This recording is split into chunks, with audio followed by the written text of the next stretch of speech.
সমর্থ হবে। আমাদের এখানে আজকে সংস্কৃতি বিষয়ক মন্ত্রণালয়ের মাননীয় উপদেষ্টা উপস্থিত আছেন। আমি ব্যক্তিগতভাবে তার সঙ্গে কথাবার্তা সূত্রে জানি যে বাংলা একাডেমি যাতে সম্ভব সর্বোচ্চ সক্রিয়তায় তার এই কাজগুলো করতে পারে, সেজন্য তিনি সহায়তা দানে বদ্ধপরিকর। এবং আমাদের যে স্বাভাবিক কাজকর্ম সেগুলোতে আমরা গতিশীলতা আনতে চাই।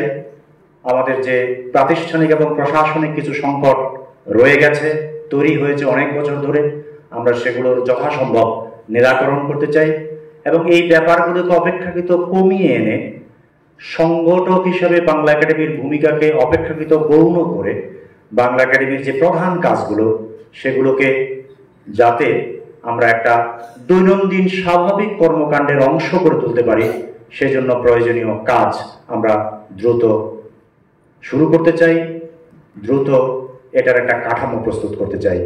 আমি আশা করছি বাংলা একাডেমিতে যারা কর্মরত আছেন, যারা অনেক দিনের অভিজ্ঞ এবং যারা নতুন কাজ শুরু করেছেন, তারা প্রত্যেকেই বাংলা একাডেমির এই ৬৯তম জন্মদিনে নতুনভাবে বাংলা একাডেমিকে উপলব্ধি করতে পারবেন এবং নতুন রাষ্ট্রীয় অবস্থার পরিপ্রেক্ষিতে নতুন বাংলা একাডেমির স্বপ্ন এবং পরিকল্পনা যা আমরা করছি তার সঙ্গে সমান্তরালে অগ্রসর হবেন।